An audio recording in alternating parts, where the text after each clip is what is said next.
annoyed. I filmed an entire 6 minutes talking about these two, and it got deleted.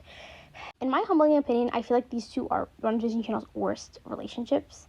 Like, I feel like their entire relationship is just toxic. Unlike a lot of other Disney Channel couples that are toxic as well, that at least have cute moments. I feel like with these two, it was just issue after issue after issue after issue.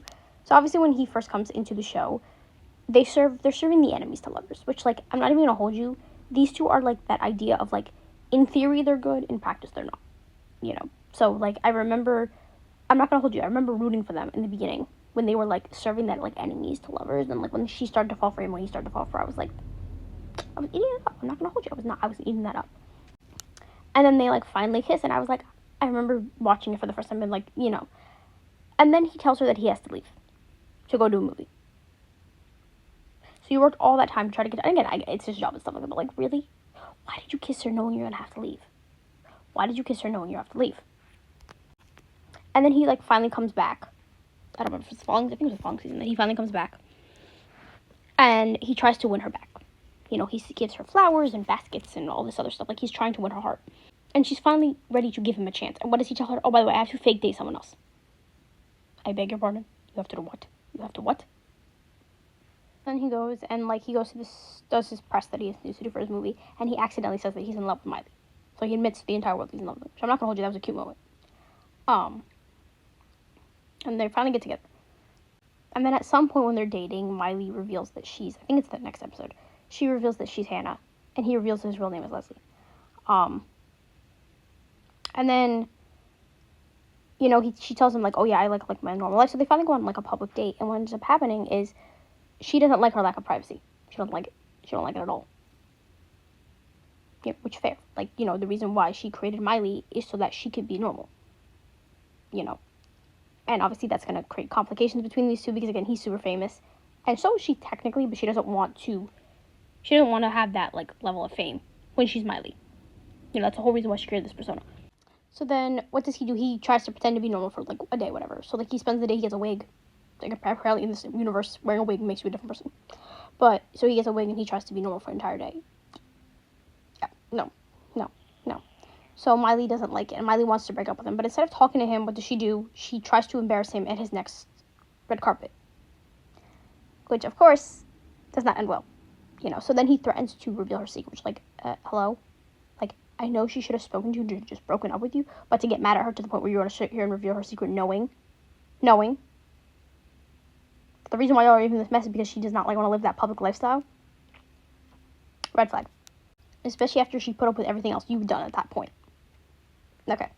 So then again, he doesn't come back again until, like, I believe the next time he shows up in the show is when, like, he pranks her by, like, pretending like he's marrying her friend, which, really? Oh, wait, no, I forgot. I missed one entire section of that before that. Is there, or is this after? Honestly, I remember the time. Yeah, I think that's the next time. And then we have the He Could Be the One episode, which, again, you know, we know the whole mess with that one.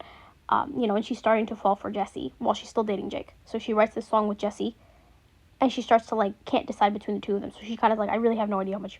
She tells Jesse that she has no idea how much she wants to kiss him, and he overhears. So of course that creates an issue between these two. Ultimately, she chooses Jake. So I believe they're together, I guess, for the rest of the show up until this episode. And he catches Jake at a bar, at a club, I think. Or he's macking on other girls. I'm honestly surprised that Disney Channel went down that route. That was pretty spicy for a Disney Channel show. So he cheats on Miley with another random girl at a club. So, you know, that ends up being the end of the relationship. The point being is, like, this relationship is just mess after mess after mess after mess after mess. So if you know this episode is when Oliver, this isn't during the Hannah Montana Forever, Oliver comes back, and he catches Jake at a bar, at a club, I think. Or he's macking on other girls. I'm honestly surprised that Disney Channel went down that route. That was pretty spicy for a Disney Channel show. So he cheats on Miley with another random girl at a club. So, you know, that ends up being the end of the relationship. The point being is, like, this relationship is just mess after mess after mess after mess after mess. like, so, like, you have the thing of, like, them being enemies. You know, the enemies to lovers is cute. But the problem is once you're supposed to become lovers, the enemies part is supposed to stop. You know, it's not supposed to be, like, in the sense of... So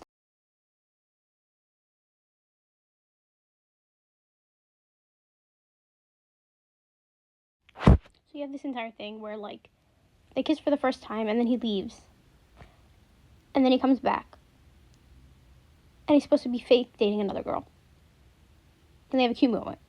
The briefest of it. And then, like, they find their secrets. And then she wants to be normal. He doesn't know how to be.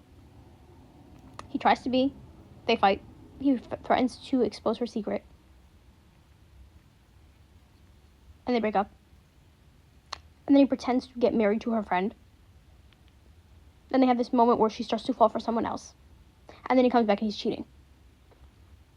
Like, wait. When I say I think this is Disney Channel's most toxic relationship, I truly do feel so. Because, like, at least the other relationship had cute moments. They had sweet moments. They had moments that led up to before pre-toxic. So, like, you could point out good moments between, like, I'll think of a couple, like Alex and Mason. I'm still a shipper of them, but they had toxic moments, obviously. But they also have very cute moments. You know, Maddie and Diggy, toxic couple, they had some cute moments. Even Spencer and Teddy had some sweet moments. The majority of those were very toxic. We can talk about them too. But these two it was just toxic after toxic after toxic. Like, where's the cute moments? Then again, I eat up the enemies to lovers, but, like, this was just doing too much. It's like enemies to lovers, but then, like, it's not enemies to lovers and then just pure toxic relationship. No. You know, there's still going to be that, like, little element of, like, you know, teasing each other and stuff like that after they get together. But, like, this, no.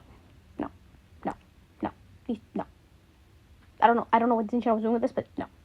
This should have never happened. That's it.